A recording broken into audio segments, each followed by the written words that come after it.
your Grand Island, Hastings, and Kearney local forecast with meteorologist Kit Cloninger.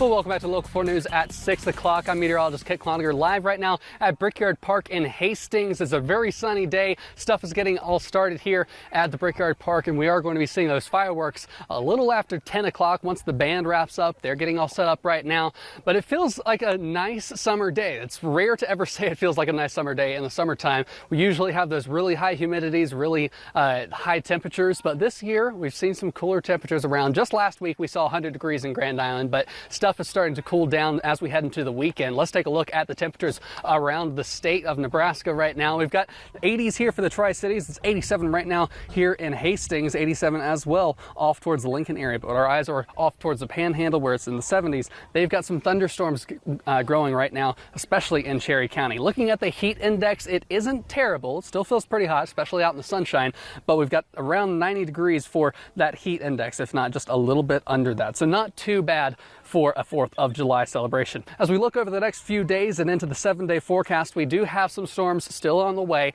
but a lot of these are going to be overnight lines of thunderstorms. So that's the particular threat that we've got coming up tonight for the Tri-Cities area. We'll take a look at the severe threat in a moment, but notice as we head into the weekend, pretty nice weather coming up. We're getting down into the low 80s, so that's not something we usually see around this time of year in the peak of summer, but we get right back to 88 degrees next week, basically the same forecast, copy and paste as we head through next week. Looking at the severe weather risk, though, we are talking about an enhanced risk off towards the Panhandle and parts of the Sandhills as well. So we've got some severe weather already going on. We'll check out radar in a moment, but the main threat tonight for the Tri-Cities is going to be wind and hail. We're not looking at a major tornado threat, although there is a tornado threat off towards parts of Wyoming, the Panhandle of Nebraska, and into South Dakota around the Black Hills.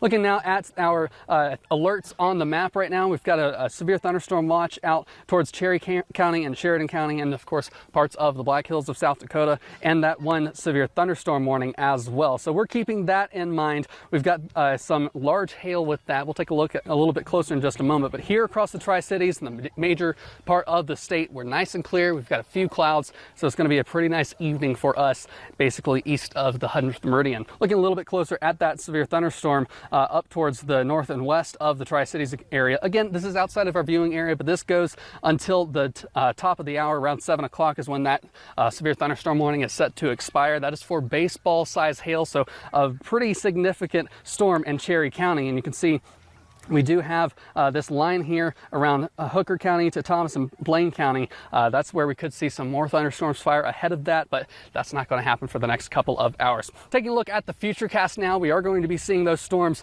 really form a line as we head overnight tonight. So we're keeping that in mind. It's going to be after midnight though. Our shows for the fireworks should be clear until around 5 a.m. That's when we start seeing those thunderstorms rolling into the Tri-Cities and central part of Nebraska as well. That'll clear out by tomorrow morning, Friday. We start off clear again, but then we've got more storms that will be coming a little bit later on from the west. We're basically going to have these westward or eastward propagating thunderstorms over the next couple of days as we head into the weekend before we start to calm down and have a little bit cooler temperatures. And that is the one thing with these storms coming through. We will have cooler temperatures coming back up. Lows overnight tonight, we're getting into the upper 60s, so a nice and cool morning starting off, and then of course tomorrow afternoon we're cooler yet again. We're going to have those temperatures down into the mid 80s. We'll have another look back here at Brickyard Park coming up at the end of the show, but for now, I'll go ahead and send it back into Spencer.